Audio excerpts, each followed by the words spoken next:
There we are.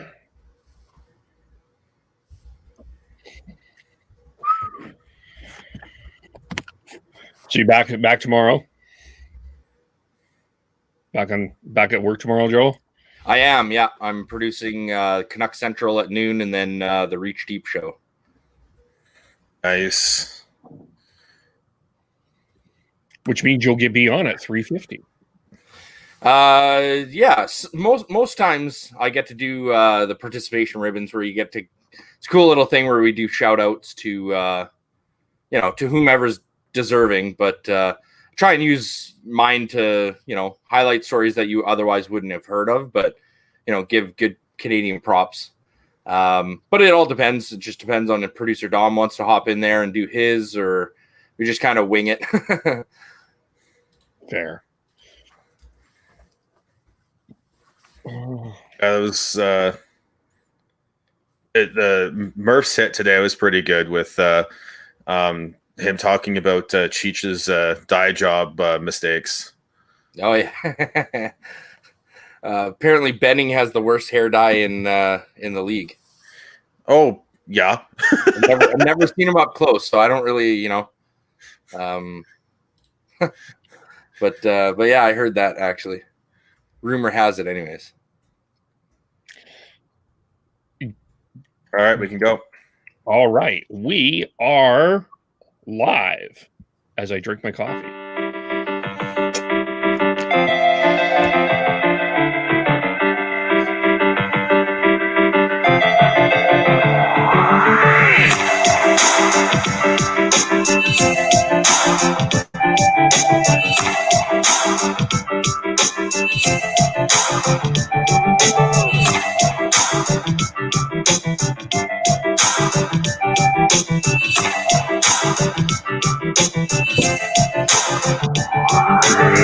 Welcome back, as we are now 6 days away from the National Hockey League starting up again.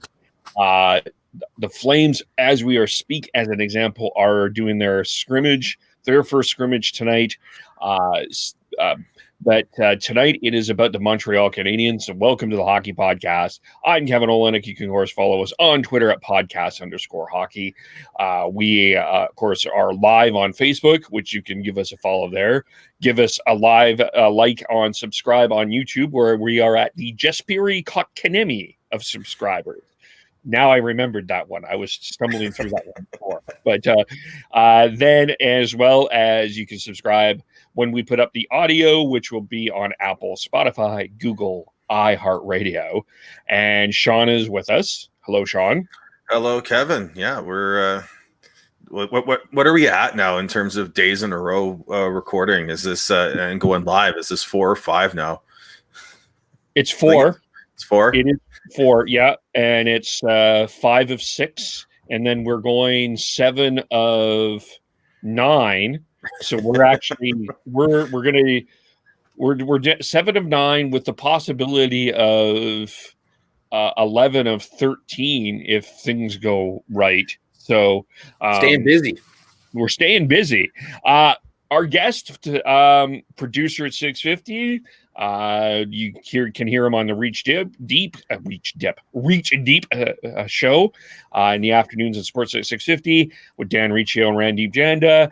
Also has done the producing at Hockey Central, the OT. Did I miss anything? Lots of shows. I do. I wear many hats at 650 there, but I actually had the opportunity to produce the Canucks scrimmage game a couple nights ago there, and that was the first scrimmage for the Canucks this season. So it was watching guys like Batch and Hershey wasn't there, but they had sat with them. But just getting back into the swing of things, everybody's really excited. It's time, man. It's like where we were at a month ago or just over a month ago when it was like Canadian division might not happen. Like what's the season going to look like? Are we going to even have a season? Now we're just a few days away, man. I'm pumped. Yeah. Now we're the Scotia North division. So, I mean, It's still going to be the Canadian division. I don't think anybody's going to call it any different up here. I've had so much trouble with the Scotia North division. I stumble through it. But it's Joel the Turtle Gaudet, former BCIT student, fellow alumni. So we have to fist pump there, as well. Where do we start? I guess from kind of the beginning, like looking back at what happened last year, the Canadiens beat the Penguins, gave the Flyers a pretty good run. And then it faced, of course, Claude Julien had to leave the bubble. So there was, that wasn't an easy run. It was a pretty tumultuous time, I imagine. Where did you feel at the end of last season, at the end of whenever that was, whenever we ended the return to play? How were you feeling about the Canadiens, and how are you feeling now? Well, myself, I mean, I think last year it was very unexpected that they even made the dance. They finished, I think they were the last team basically in the standings to enter the bubble. So, moving forward, not a lot was expected of them the last playoff run. It was kind of like, do we really want to be in there, or do we want to have a shot at Lafreniere? And, I think that where they finished last year, they showed a lot of promise, but they also showed positions in the team, especially depth, where they can improve. And I think that, I'm not always the biggest fan of Marc Bergevin. I'll be, straightforward, and I don't like a lot of the moves that I think he's made over the years.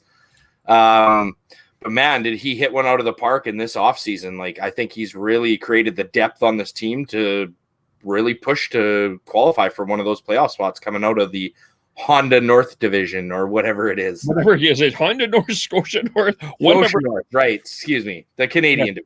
The Canadian division. We are in Canada, even though I'm wearing my Seattle Kraken representation here. I wasn't going to bring it up, Kevin. I was going to let that one slide, but now that you mention it, what's going on there? Look, I was trying to be, I have my laundry basket, but I have my Canucks jersey. I was thinking that would just set in the back. I'm trying to reset my background here to make it look a little bit better. Okay. I got my Canucks jersey. I've ordered my Blasty jersey. There you go. Yeah, I was going to say, like, I wasn't sure if you were trying to be impartial or whatever. I mean, I show up to a Canadian preview and I'm wearing the Bleu Blanc et Rouge, baby. Like, I know you're eh? And you were rocking the classic Expo hat as well. Yeah, you know it. All Montreal today. All Montreal today.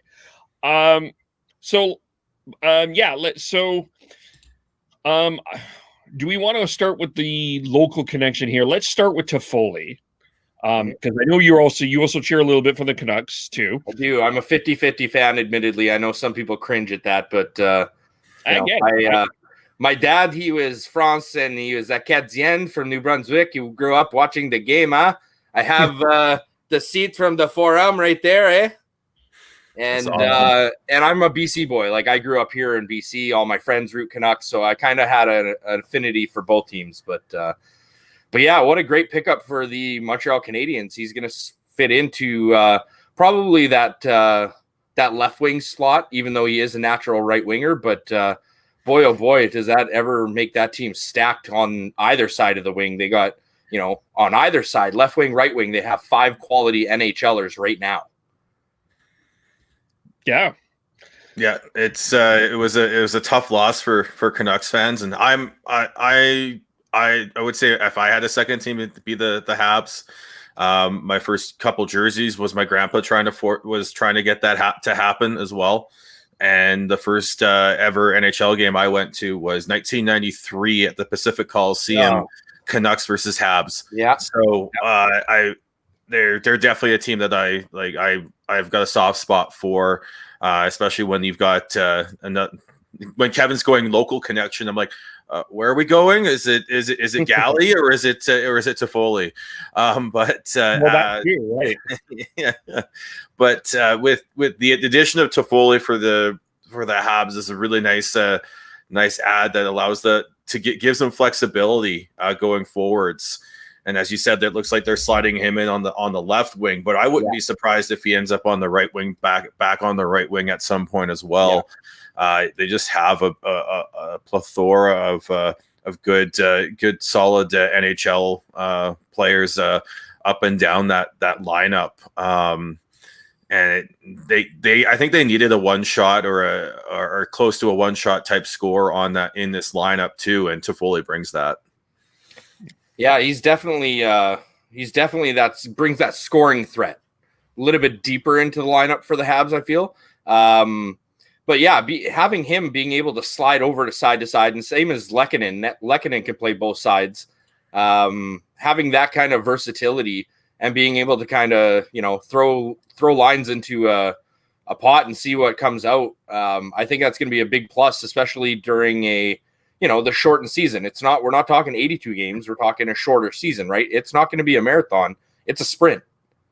And even though they're not as deep down the center, Suzuki and Danault, they're good young players. I think they're going to have great seasons, but they're kind of missing that traditional, first line top tier center, right? But I think all the depth on the wings, being that Paul Byron can slide into the center spot as well. He can play center. Right now on my list, I have Paul Byron as my fourth line left winger, and he scored 20 goals last season.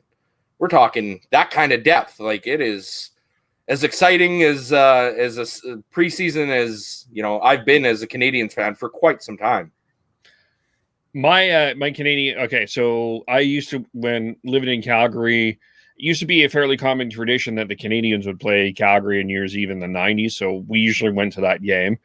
I been in Montreal twice, went to the Canadiens Hall of Fame each time, went to the old Forum, and I have pictures of like where they have the seat there. It's a Best Buy now. So did the whole kind of, I actually just for fun did the whole Pierre Turgeon walk from the Forum to the Bell Center. It's a little longer than I thought it would be, but it's like, should have took the metro. But yeah, no, it's like one of my dreams is to watch a game in the Bell Center, because it's an atmosphere unlike anywhere else in hockey, I think, right? And I've never had the pleasure either. I went to the Forum when it was the Forum way back when, but it was the middle of summer when my father and I actually rolled through Montreal. So, we went outside, took pictures outside of it, and that was about it, right? But yeah, no, an atmosphere unlike anywhere else. That being said, obviously not having fans, that's going to take a little bit away from that, because you're always in for a fight when you come to the Belle Province and get into the Habs barn. But even still, I mean, I think just seeing all the banners there and stuff like that, like, any player that knows anything in the league knows the tradition of this team, and I think that's going to stand tall, even if you don't have fans going crazy, bumping the glass and all that. Yeah, I was going to ask you about, like, we in the West complain about how much Toronto we get all the time. Like, it's just Toronto this. I mean, even during the World Juniors, I mean, they would show Matthews and Marner's, or these were Matthews and Marner's junior goals. And I feel like there is, I get worried sometimes. It's just the old man yelling at the cloud. We were talking, speaking of old man yelling at the clouds, Jim Matheson. I'm wondering if people are starting to lose that how deep that tradition of hockey is with the Montreal Canadiens. Like, as much as people think that Toronto's been the national team, that where Montreal has a larger passionate fan base, and I think people remember. Oh, I know they do. Again, when I've had the pleasure of being in the Saddle Dome during a Habs game here, and I was even working the concessions, and I was working down in the club level, but you could just hear "Go Habs, go!" You did not hear "Go Flames, go!" And we're in Calgary, and Calgary can get loud, but all you heard was "Go Habs, go!" and all you saw was blue, blanc, and rouge jerseys throughout the dome, and it was fantastic. And yeah, they are the issue is you've got the language split there. That's what makes the Habs such a crazy and an interesting team. Is you got all the fans who speak English, and then you got all the fans that speak French, and you've got the demands to have a French head coach and a French star and all that. And I get it, but it just adds so much more flavor and spice to what is already a rabid fan base. Yeah, I think a lot of people think there's a lot of pressure playing here in Vancouver or, Calgary or Toronto even. Canadian teams eat up their hockey, but I don't think it's anywhere to the level I think it is in Montreal, to be quite honest. And I think it's for that reason. You got to kind of check those boxes sometimes, either, a French-speaking player on the team or a French-speaking head coach or this, that, or the other thing. But I mean, like you were saying before, the fans showing up, Habs fans travel, man. They're a passionate bunch. Quick funny story for you guys. So a little sidebar here. So my dad, I'm in my 30s. This is probably either when I was in diapers or before I was born. My dad passed away a couple years ago, but at his funeral service, one of his friends told me the story, and I'd never heard it before because I had a picture that my dad had in one of his picture books, and it was the scoreboard at the old Pacific Coliseum, and it was Canadiens and Canucks, and the Canadiens were beating the Canucks 1-0, and it was in the first period. And he told me this story. He stood up and shared it with everyone. And apparently my dad, they all lived in Kitimat at the time, which is, quite a ways. And especially back then, there wasn't a lot of flights and stuff. So he and a bunch of friends all planned on seeing this game at Pacific Coliseum. So they all flew down there. They spent quite a bit of money, got hotels, got tickets, like right beside the glass, right behind the Canucks bench. And so, of course, they're drinking, they're having a good time and whatnot. And my dad is a very loud, boisterous character at the best of times, right? So short French guy, all personality, long blonde mullet, I'm sure, flying in the wind there in the 80s. So they get sauced up in the first period, and Montreal goes ahead 1-0. My dad goes wild, and, he's happy and this and that. And he stands up and he goes, "Hey, Canucks, you all suck cock." And everybody, they're kind of laughing or whatever. So a couple minutes go by and my dad gets a tap on the shoulder, and it's Pacific Coliseum security. And he got the boot there in the first period, and he was none too happy about it. But it's it was a funny little sidebar there. Yeah, I still have the picture of the scoreboard, I guess, before they kicked him out anyways. So wow. Passionate fans, man. It's it's a rabid fan base there in Montreal. They love their hockey, and like you were saying before, Kevin, there's so much tradition there. Like I said, I'm in my 30s. I've had the opportunity. Well, I watched one Stanley Cup get lifted in '93. I was alive for the other one, but just barely in '86 there, and I think it's because so long has passed since, any Canadian team, but especially the Montreal Canadiens, have had that glory moment, right? Where the fan base is just aching for even to get close. They haven't been to a cup final. They've been to a few Eastern Conference finals, but just to get a sniff. And especially with this Canadian division, I mean, you have a pretty good path to get to the Final Four, to get to at least a conference finals, right? And it's like I said, this season is wide open. We're going to figure out who's who real quick. I think all the teams are really deep. They're very interesting. It's going to suck for Ottawa, obviously. I think they're going to get a little bit of a punching bag, but,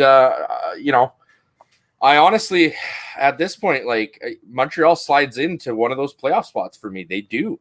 It's just the depth that they have in that position, and even on the back end. I mean, they have a little bit of a gap, but I think you might be surprised with the way that Mete plays this year, and Juleson. I think Juleson's going to be a taxi squad player, and he might slide in and surprise some people. We got a comment. I dig in the Expos hat. So, thank you, Richard. Gentleman and a scholar. Thanks for watching there, Richard. But yeah, I think, and where do you put Carey Price in terms of, which I mean is probably one of the biggest difference makers, is when you say Carey Price, he's one of the top goalies in the league. Is he the best goalie in this division? Ooh, you're going to make me have to take off my my fan hat and be objective in here, but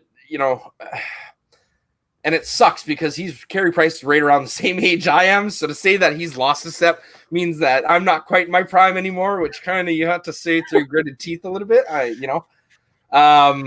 But no, I mean, if Jacob Markstrom can stay healthy, and that's the biggest question mark for the Calgary Flames to me. You paid all this money for him, but he's one of those guys that just seems to get hurt every single year. Same as Tanev, same as a lot of the pieces that the Calgary Canucks peeled off of Vancouver this summer. But I'd say Markstrom, man, he played on his head last season. He got to the Canucks to where they were and to that playoff spot.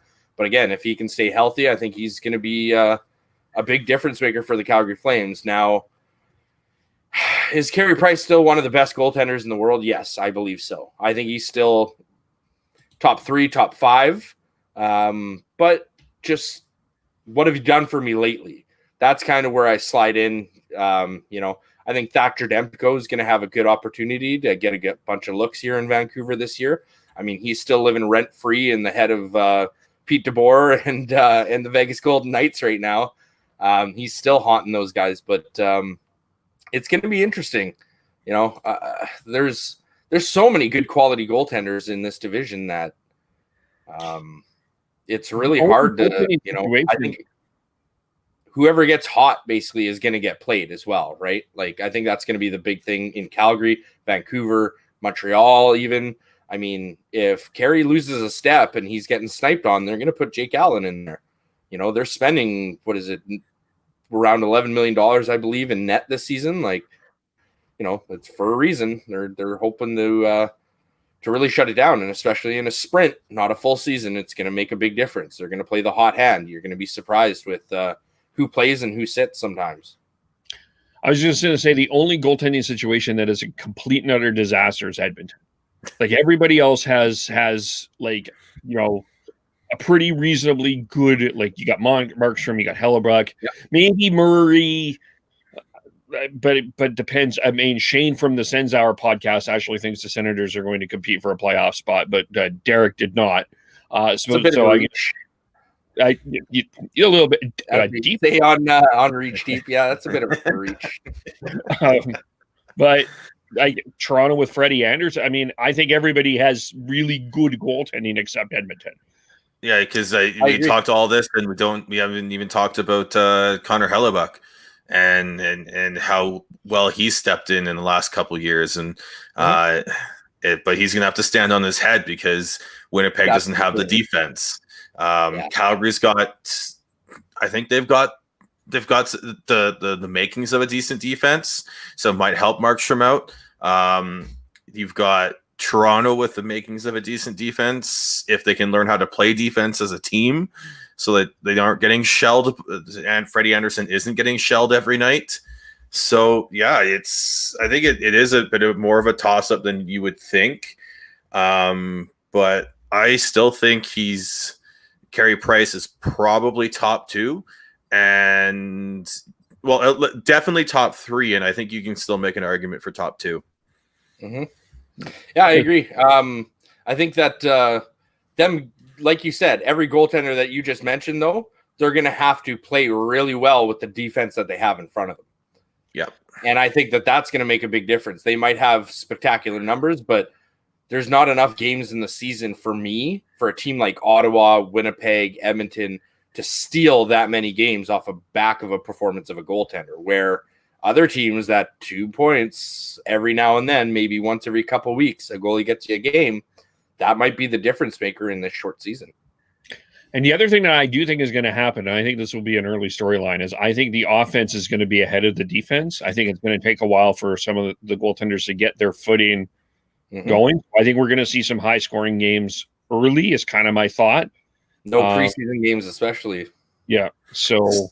not even goaltenders. It's the getting used to the systems and getting back into the swing of playing team defense. It takes a little bit. Yeah. So navigating through that, I think, will be interesting. Is Carey Price the starting goaltender if the NHL is in the Olympics, or is it now Carter Hart's net? Oh wow! Oh boy! Oh boy! Again, I think it's got to be a 1-2 punch. I think they're just going to play the hot hand, right? If you had to put a gun against my head and pick one or the other, I'd probably give it to Carey just based on his resume and what he can do, what he's proven to do across his career. But I mean, Carter Hart's, he's up there too. Like he's showing well. I'm just hoping he's not kind of I don't want to call Matt Murray a flash in the pan, but you know what I mean? Like a goaltender that has a stellar year or two and then you see a decline, almost like a Braden Holtby, which is another big question mark, right? The whole thing with that though is I think it's just the way that the game and the league develops too, and how players and coaches start exploiting how the goaltenders play. And that's what happened with Matt Murray is like he was really good and then they started to play the way players attacked was attacking his weakness, and he hasn't been able to fix that yet. Yeah, you're absolutely right. It's almost like a young quarterback in the NFL, right? Comes into the league like a Lamar Jackson and just lights it up and nobody can figure him out and he scrambles and you're like, holy, this kid's unreal. But as defenses get a little more video footage on him and they can kind of pick out his flaws a little more, you see him kind of put the cape away more like Cam Newton as well. Cam Newton was unreal, an MVP, took his team to the Super Bowl. Didn't win it, but within a year or two, teams had a lot of footage. And I think it's the same thing when you're talking about NHL goaltenders. Teams trying to figure out what are their tendencies, how do they get scored on, and how do we do more of that? More so than ever before because they've had so much time off, right? So a lot of those video coaches have nothing better to do because they're not scouting right now. A lot of people are just studying film right now. A lot of scouts throughout the NHL.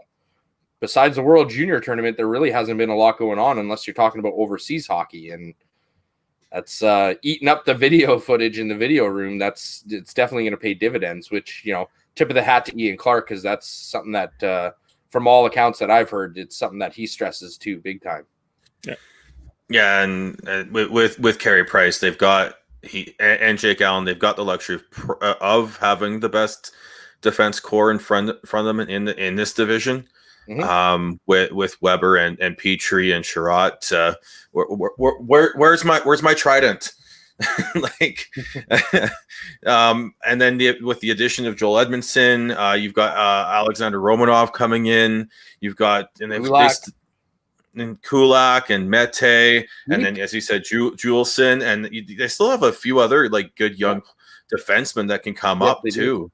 Yeah. Josh Brook, I think I wouldn't be surprised to see him getting some games this year, depending on how things go.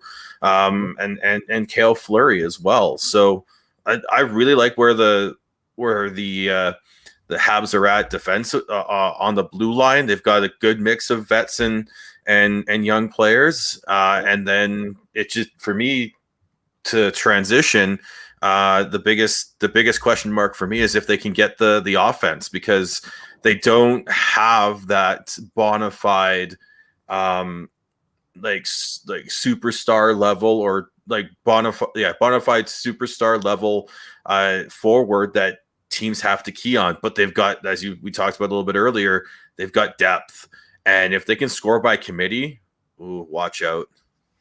Yeah, they're definitely going to be a tough team this season to play against. 4 lines rolling, and like you said, yeah, they're one of the deepest defenses, I think, in the league right now, too, especially in the Canadian division. I mean, Weber's Weber. Even though, Montreal has a lot of salary tied up with him and Carey Price until 2025, I believe, which, kind of makes you cringe a little bit. But now, I'm warning you, I have a cringeworthy question coming up. Okay. But Joel Edmondson is a nice little pickup, as you mentioned before. I actually played slow pitch baseball with his brother in Kamloops. I know him very well, and And yeah, he was telling me how they get bumped around a little bit and what the experience was like. And it was kind of cool. I was there the day after he signed his bridge deal with St. Louis. And Joel's a good player. He's a good, strong defenseman. Obviously, he's a cup winner with St. Louis, brings a lot of experience and a lot of playoff experience to this young team as well. I think Mete is going to be the big question mark and the big what if on the Canadiens back end, though, because for me, I mean, if you're a Vancouver fan, I liken Mete to an Olli Juolevi, where he's a young guy. You want to try and give him games, but at the same time, like, hey, we need him this season, right? And having AHL teams in the United States, and like if you're Pittsburgh, you have Wilkes-Barre Scranton, right there. So you don't have to quarantine for 14 days. Who cares on your taxi squad? You can call the guy over tomorrow night.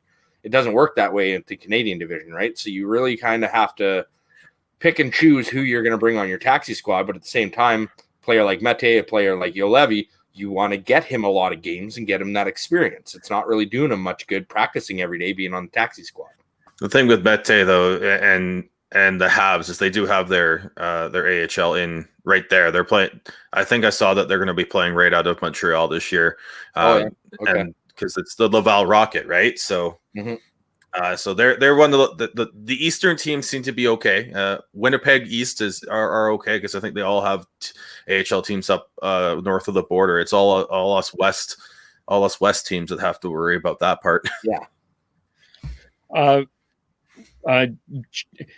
We'll ask you first about Weber. I mean, yes, lots of money tied in, but where is he in terms of the Canadian division defenseman? Where would you rank him? Because we did a top 5, and of course, we'll ask you an important question in a moment to teaser. But where is Shea Weber in your top 5? Jeez, give me a little less warning on this one. You're putting my feet to the fire here. Oh boy. I mean, yeah, I think I have Weber at number 5. I think he's lost a step. His foot speed obviously isn't as quick as it once was. Not that he was ever the fastest guy.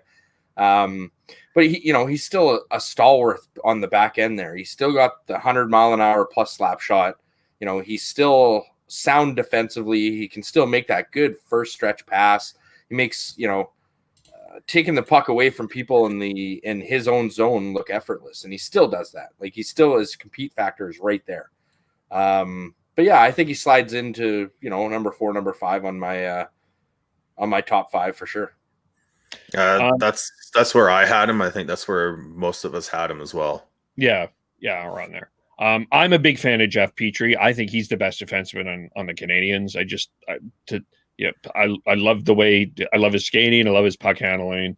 I think, to me, he's in my opinion the number 1 defenseman in Montreal. But he's criminally underrated. Yes.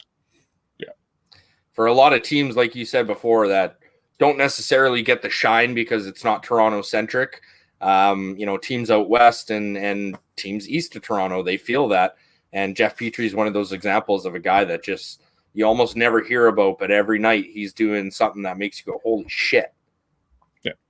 Yeah. And considering how he started too in Edmonton and just what happened there, his growth, it's a great story as well that I don't think that's been talked about enough. So Chabot or Hughes? Oh geez, this season or like for the next 5 years? Who's the best defenseman on the Canadian team? Like Sportsnet did that for a little bit, and we piggybacked on it, and we came to a consensus. It's down to those two. Who is the best one? I agree. Yeah. And Devin and Sean yell at each other every episode. Unfortunately, you don't have Devin and his dramatic arm throws when you say something that he disagrees with. He's got Chabot. I have Hughes. I mean, geez, that's oh boy. I mean, that's almost like picking between the Calder winners last year. They're so close. They're right there. Like, I think Hughes brings a little more dynamite, especially on the power play. Like the way he can just whip that puck around and find open space and find open guys and stuff. I really think that's going to be a big difference maker. But I mean, Chabot is, one of the top 4 or 5 defensemen in the world right now. I don't think Quinn's necessarily there yet. He's right there. He's knocking at the doorstep. He's definitely, for me, top 10. But I have Chabot ahead of Hughes. I mean, if I got to take a defenseman for one season, sure. For the next 5 years, I'm taking Quinn Hughes every time. I think the ceiling for Quinn Hughes is going to be unbelievable. But, in a shortened season, we'll see what happens. I mean, everything's, it's wide open right now, man. Like, I mean, we're talking 1 week to another, teams can make moves. Like Montreal, I had finishing just outside of a playoff spot a week and a half, 2 weeks ago, and they make a couple moves, and I'm like, wow. Like, I mean, Corey Perry's not the player he once was, obviously, but holy moly, the depth. And like I said, in a sprint season, if any top 4 defenseman, if any top 6 forward, almost on any Canadian team goes down, they're going to have trouble, except for the Montreal Canadiens. Yeah, I think every other team, it's like, oh, okay, how do we fill that role? Who are we bringing in? We got to slide things around. Montreal I don't think it would sweat them. You have quality guys like up and down that lineup. Corey Perry might just be a taxi squad player. I mean, I don't think they brought him on for that, but does he play ahead of Joel Armia or Anderson or, Gallagher? I don't think so. I think he's probably their 4th line player, but he might see some taxi squad time if they want to move Toffoli or Lehkonen back over to the right wing. Well, you could use Corey. One of the ways I was thinking you could use Corey Perry is because you're playing, you're not playing one-offs. These are baseball series. So if you need a little bit of a spark to change the energy of how a series is going, that you bring in a Corey Perry to do just that. And he will do that. We're going to have Corey Perry versus Wayne Simmons a lot, and that's going to be fun. Bring it back a few years. Yeah, players that were really good in 2011. Yeah. The 10-year anniversary. Having a big bag of knuckles in front of the net isn't a bad thing necessarily. And Corey Perry's, he's a rat. Like, he's the kind of player that if he's on your team, you love him. If he's not, you hate the guy. Like, he's he definitely can get under the skin. And like you said, in those baseball type series where you're playing like back to back to back kind of thing, see the same time or same team a couple times in a matter of short time, having that agitator to kind of be able to get under your skin, or say if you drop the first one in a back to back, hey, you want to get some grit into your lineup and a little bit of sandpaper there. It's nice to have those, those pieces to kind of fit into the puzzle, right? It's like I said, and I sound like a broken record here, but especially during the short season, I think that's going to make all the world a difference. And I think go ahead, Sean. I was going to say keeping energy high and having players that can do that is going to be key, and making sure that you don't just you're not just going into this like, oh, you're like, oh great, here we go, we're in Winnipeg, it's the middle of February and we're playing 3 games. Like, you have to have characters and players to keep the energy high. And as much as we all hate Corey Perry when he's not on our team, he's one of those guys. Yeah. He's going to be a huge help to Brendan Gallagher too. Oh God, those two together, just absolutely mucking it up. That's going to be an absolute just, that'll be a rat fight. Especially it's going to be entertaining. It's going to be entertaining. Versus either of the Kachucks, Antoine Roussel. You got Cassian in Edmonton. You've got Antoine Roussel. Yeah, you got a lot of guys that play that kind of agitator rat role, and man, like, I'm so excited for this season because not only like, okay, usually you got the East Coast teams and you got the West Coast teams, and you see them a little more, but you get the kind of one-offs every so often where, Montreal's in town to play Vancouver or what have you, and things can get nasty, but it's like, oh, well, whatever. They're flying to Dallas tomorrow. Like, who cares? When you actually have the time it's essentially a little mini playoff series every time. And we've never had this as Canadian fans. It's not in my lifetime, man, I'm just so excited. Like, it's gonna, like I said, it sucks if you're a, Winnipeg and Ottawa fan, because chances are you're probably not making the dance this year. But, all the shit talking and the banter and the, we did this to you and stuff like that. Like, we're going to hear about this moving forward for the next, 10 years. We're going to talk about that one season we had the Canadian division and my team stuck it to you. And I can't wait for that. I'm just hoping that my two teams come out on the right side of it. Yeah, the Kings of the North, the battle is just to be ridiculous. Like, you will have like complete bragging rights over all the other teams after this season, no matter what happens. Like, and then you've got the guaranteed conference final spot for one of the Canadian teams. It's going to be a lot of fun. It may get a little tedious partway through, but all it's going to take is a Brendan Gallagher, a Corey Perry, an Antoine Roussel, a Mike Smith and David Rittich fight or whatever. Like the match. to light the match, and next thing you know, everything's going again. So I am so cannot wait for this to start.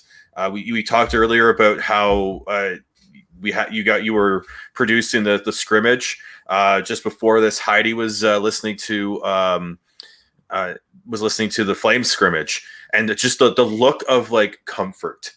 It was like a nice warm blanket to listen to Derek Wills and Peter Labardius calling a game on her phone on the radio, and just especially after all the shit we've gone through. It's just gonna be so nice, because we all hockey fans just want to dig our teeth into something here. For sure. I mean, sports fans in general right now, with the NFL rolling, you got that. But outside of that, I mean, there's not a lot to chew on, especially in Canada here, right? Like, I think a lot of the hockey markets they were starving for months and months and months. We had a little Zoom Christmas meeting at Sportsnet 650, and, they gave props to all the guys that are on air that are producing content with nothing at all to talk about. Like, thousands and thousands of hours of just, hey, what do you think of, X, Y, and Z next season? Yeah. And man, it's exciting. Like, it's a season unlike any other. And boy, oh boy, is it, like I said, it's going to be a sprint. It's going to be fun. And I think it's going to be just having that spot for the Canadian team to get into at least the conference or the conference finals. That's going to be like, that's unreal. So you're going to see, you could potentially see like, I forget what year it is, 94 maybe, where Vancouver played Toronto. Yeah. In the playoffs leading up to the Stanley Cup final. The Campbell final, right. the West final. The Campbell Conference. That's right. Yeah. See, us older guys will know that. The kids are like listening to this, and 20-year-olds going, "The fuck are you guys talking about that? The who? Not Campbell." That's right. Those old beauty jerseys with the letters out front, the All-Star jerseys. Those are snazzy. We got to bring those back. Dude. The exact same jersey, and you can put Metropolitan or North or whatever. I will love those jerseys. I think that's something they got to bring back for sure. Yeah. I also think too, what's like the Twitter battles are going to be insane. Like, the moment that Connor McDavid gets a hip check is going to be like Oilers Twitter will rage all over the place.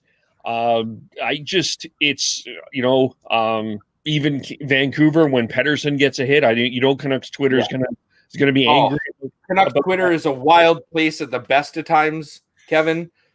Canucks Twitter, when Jacob Markstrom has a bad night, the first bad night that he's going to have, Canucks Twitter is going to go wild.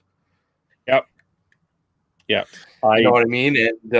And all these, I think a lot of especially the Canucks and Flames, because there was so many off-season pickups by Calgary there. It's, like I said, it's unprecedented. Like, I don't know what to expect, but at the same time, I think I know exactly what's coming. It's going to be a shit show, but it's going to be a lot of fun. Here, I'm going to show the jersey that you're referring to. That is what you're talking about. How do you not like that? That classic, is incredible. Clean. Oh, what a great look. Yeah. You could put the Scotia North all the way down it. Yeah, whatever you want, right? I mean, just open it up. Just go with something like that. I didn't these past few ones, it's yeah. Lackluster for me. Yeah. Let's try and get back on track a little bit here. What are you expecting from Ryan Poehling this year? It looks like he's going to be big question mark. Yeah, he's gonna be battling it hard for a spot, because like I'm looking like at Daily Faceoff, and they have him as the fourth line center, but they don't have they don't have Paul Byron listed. So I assume that they're like Byron's going to be the fourth line center, or like a bottom six center, because you've got Danault, Suzuki, Kotkaniemi as your other three. So yeah, I mean, Evans is another one that's down the middle. Byron can slide into left wing or play center. And that, like I said, I think that's what gives the Habs a lot of depth. But in terms of Ryan Poehling, though, he's another one of those guys that we were talking about before, like Ole Olevi, like even a Jack Rathbone, if you're a Canucks fan. Same as Mete. He's kind of one of those players that he's coming up. I'm not sure if it's quite his season this year. Like, there's going to be that spot for him. He's obviously a very talented kid, lots of raw talent there. But he's in that position where you want him to play games, and is, playing 6 minutes a night on the fourth line, or playing on basically being lugged around on a taxi squad. Is that really going to grow his game to where he's going to be more useful for this team down the road? I don't think so. And I think that's where it's going to come down to Poehling, because of the depth that Montreal already has.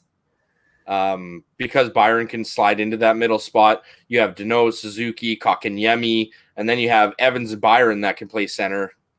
I mean, Poehling and Wheel, they're both, Poehling's obviously a little bit younger, but yeah, those are two players that probably, for me at least, they're not going to be on the opening day roster. Can you explain to me why Josh Anderson, as I set up what Daily Faceoff has as the current lines, we'll see what happens, of course. But can you explain to me, like, I got the Josh Anderson for Max Domi deal. I don't get the contract. I'm so confused how you, especially when we're going into dead cap, how you pay this guy so much money. That's a tough one for me to swallow as well, Kev. When I first read this deal, I mean, I kind of I cringed a little bit, and I went, Anderson's got a history of being injured as well. Like, that's a lot of term for a, somewhat oft injured player. But I think what the Habs, and especially GM Mark Bergevin, I think what they were looking for is the size, right? When you trade, Domi, who's 5'10", 5'11", for an Anderson who's, 6'3" and 225, he's a big boy. And I think they want that tough grit and size. I really think that Bergevin is trying to build a playoff team, not necessarily like a regular season team, right? And I mean, yeah, I'm with you, Kev. Like, I didn't really like the deal.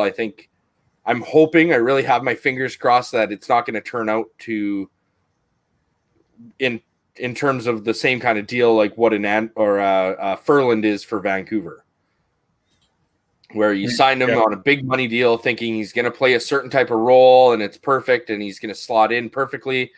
And, it is what it is. And I'm really hoping that Anderson doesn't go down that same path where he's, going to be injured and we're going to be tying up a lot of money. We might not be able to put him on LTIR. But at the same time, it solves a problem on the left side for the Habs for the next number of years. He can slide up and down between, second, third, and first line even, if depending on if Gallagher's hurt or what he's doing. But he's a big body presence, and I think that's really what the Habs are looking for, and that's why they put the money into his contract. Again, I'm with you though. I don't like the term. I don't like the money. I think you could have, especially now looking in what's happened in the past month or so, who's going for what kind of money. It's like, oh man, you could have got, Josh Anderson for less than you're paying Toffoli right now. And I think Toffoli's going to produce a little bit more for you than Josh Anderson. That's just my thinking, but I hope I'm wrong. Yeah.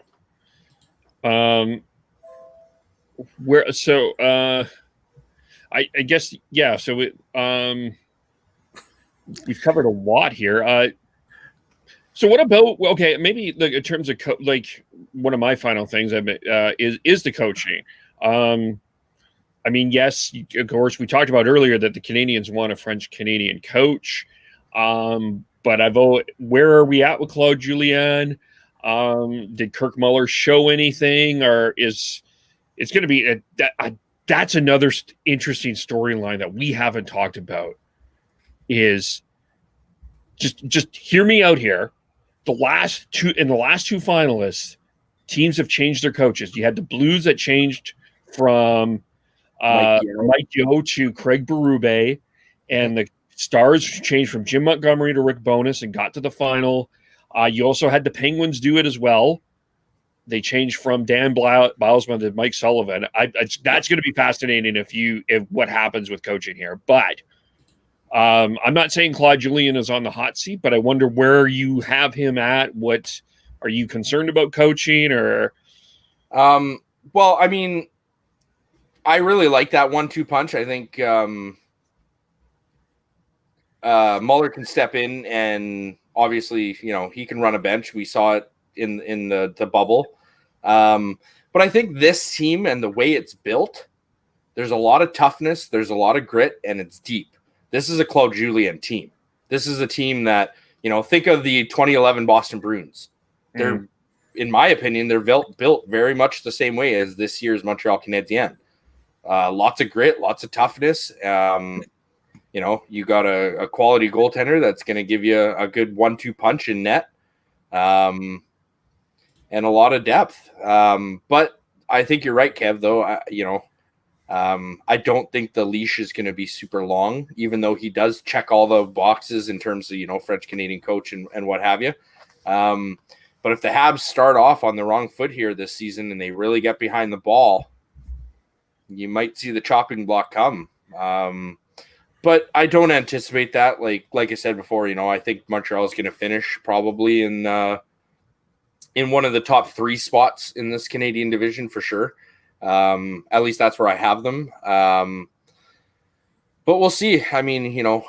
Claude Julien's been around the block. Obviously, he had the health issue when they were in the bubble, and that's something I guess you got to keep an eye on. But in terms of moving down the road, if it's all systems go here for Montreal and they perform okay and they slide into one of those playoff spots, we're looking at a Claude Julien-led team going into the postseason in Montreal and having the kind of team that he wants. Like I said, I'm excited, man.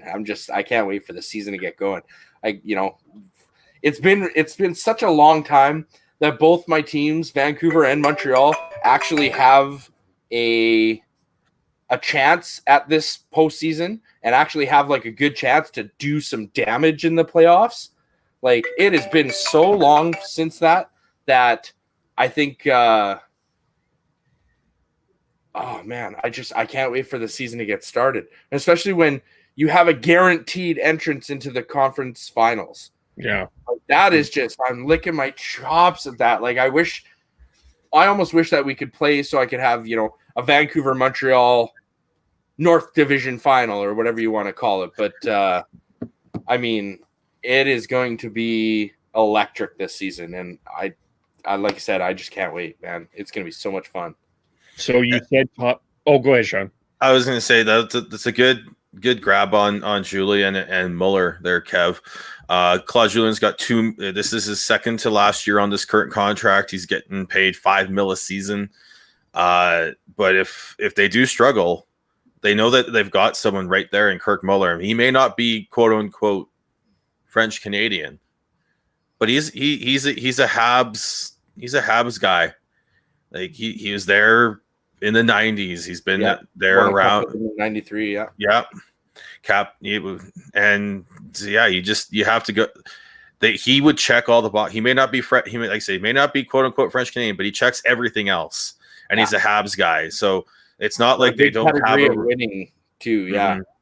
It's not like they don't have a replacement right there in the wings. And it's not, and Claude, he's 60 now. So it's not like he's getting up there. And I wouldn't be surprised, even if they have a really good season this year, if they end up having some sort of transition plan for next year to go from Julien to Muller.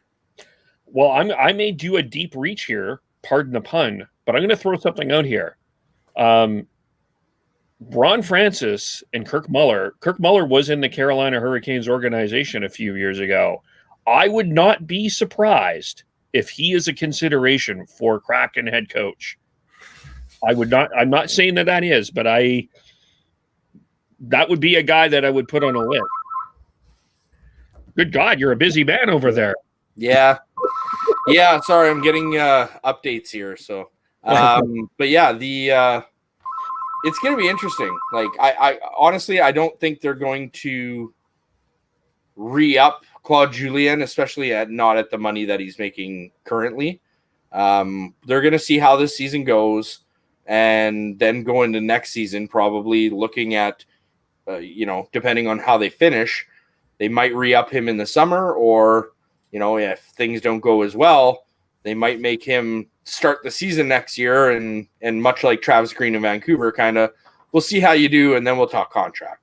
And I think that's kind of, they want to get Travis Green locked up before the season, but I don't think that that's going to happen. Yeah. In terms of Green, I said the end of the month. I thought that's when it was going to happen. So, yeah, my prediction is already gone. I had it at beginning of training camp because I thought that they didn't want to go into all this with that distraction. Although maybe now that they've got the Rogers sponsorship on their helmets, they've got the extra cash to get him signed. There we go. Is there any other topics within the Canadiens that we need to talk about?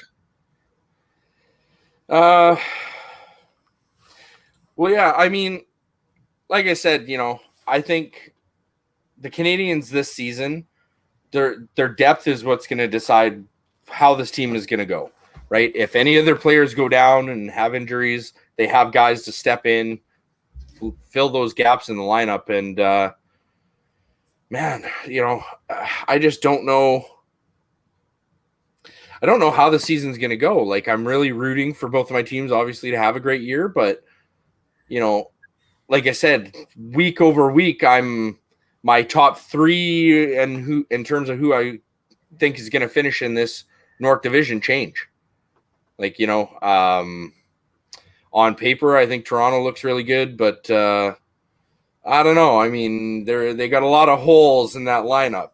I mean, on paper, Vancouver looks really good too.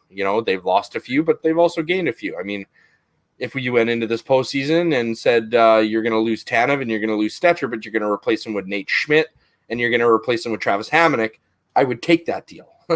Absolutely. And in terms of Montreal as well, right? Like Bergevin has made a bunch of good moves.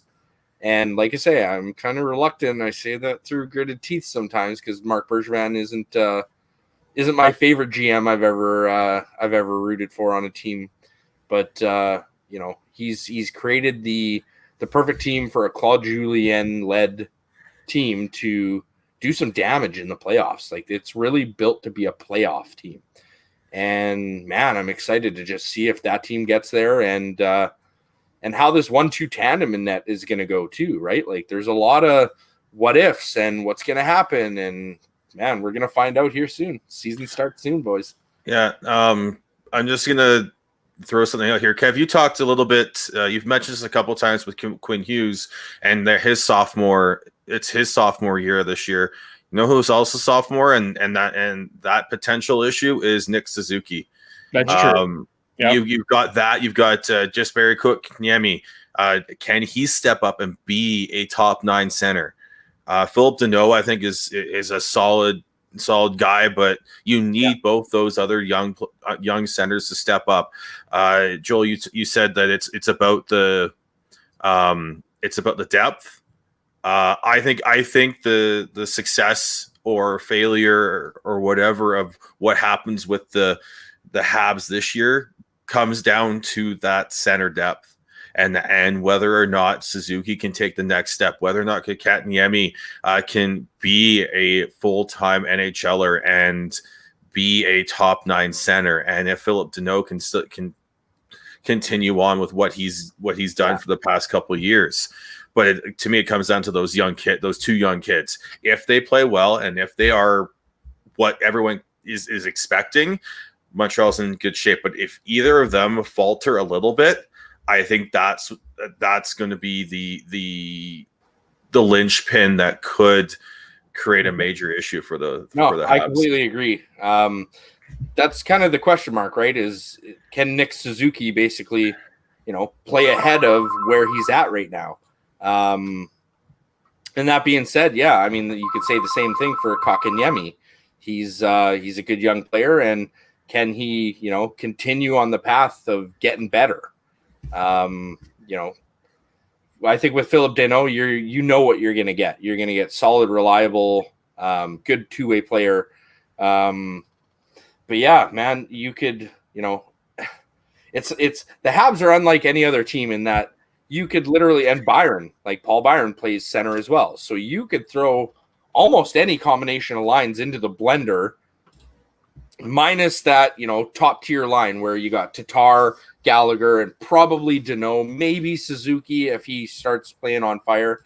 But in terms of the rest of the players, man, like throw them into a blender.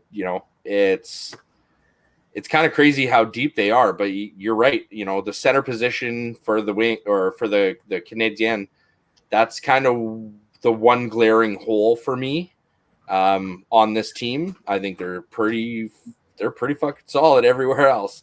But yeah, what kind of season Suzuki and Kotkaniemi and how many points they can put up and what they can do on special teams, that's going to be like you said, that could be the difference maker for where the Habs end up this season.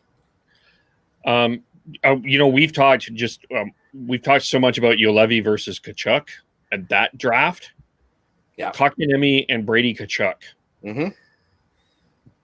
I know, right? And I mean, I'll put this out there. I tweeted not that long ago a picture of the Twisted Tea guy. The guy that got the Twisted Tea can to the face. So put a picture of him and Brady Tkachuk together, and they're long-lost brothers. I'm telling you, that guy is a long-lost Tkachuk brother. They are exactly the same. Little sidebar. But all good. But yeah, no, I think it's definitely an interesting couple draft classes where you're wondering, a couple years down the road, hey, one's already had an impact in the NHL, the other one's still developing, but I still think on both of those cases, it's too early to call. That's fair. Fair enough. I get that. Well, let's leave it there. I think we've covered the Canadian. Well, I guess you have the Canadiens in the top 3, so you have them in the playoffs. Sean, do you have them in the playoffs? Oh, I think so. As it says, I know. Ask me again tomorrow, I might have a different answer, right? Yeah, it's. I'm a lot more cautiously optimistic with the way the Canucks are set up now, and they were my one wild card because I wasn't sold on their depth on the blue line. But if Hamonic comes in and plays solid and can create that flexibility on the tops with their 6 defensemen, that changes it. And then Höglander coming in and pushing for a top 6 spot changes a lot of things for the Canucks as well. I'm not sold on the Flames' depth on the right side for them. When you've got Dominic Simone and Josh Levo as your top 6 right wingers, that says a lot to me. You've got, as we talked about, Edmonton, their goaltending is an absolute dumpster fire. Great 1-2 punch, but again, a lot of holes on that Edmonton team. Right? Yeah, and they've got up front. I like Edmonton up front. I think their top 9 I think could be really good. Mm-hmm. But I still their defense they lost Clefbaum this year, so I don't know what to expect from them, and they've got to deal with the defensive sieve that Tyson Barrie can be. So everyone's got holes, everyone's got issues, and I think I have Montreal in my top 4, but I'm flip-flopping on a lot of teams right now, but I think I've got them in the top 4. I have them in. I will say that I think they probably have the best group of 6D in the division. I agree with you, Joel. I'm concerned about center, but I think their wings are really good. And when you have Carey Price, I think you have a chance. I think it might come down to a goaltender stealing you a game or two. The 4 points might just be the difference this season. I think it's going to be very competitive, except for those 6-7 spots in terms of Winnipeg and Ottawa. And even then, I think they could surprise. You say Winnipeg's got. I think they've got one of the best top 6, arguably the best top 6 in the division. I know Devin's going to yell at me for that because the Leafs but they've got Joe Thornton and Jimmy Vesey in their top 6. The foot speed's an issue with Thornton, and is Jimmy Vesey really a top 6 player in the NHL? Winnipeg's got Paul Stastny centering theirs, and is he still a top 6 player in the NHL? Again, it's just there's so many holes and there's so many ways to dissect it. But I think I have him I think I have Montreal. I would probably put him second or third, but again, it all comes down to those 2 young centers. If they perform, they could win the division. They could finish second. If they don't, then they're going to be battling it out for that final spot. Scheifele's better than Matthews too. Oops, did I say that out loud? That's a bit of a reach. Deep reach. All right.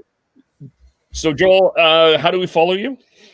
My Twitter is Joel Gaudet Radio. All right. And Sportsnet 650, you're on tomorrow with say hi to Dan and Randy, even though they don't even know me. So try anyway.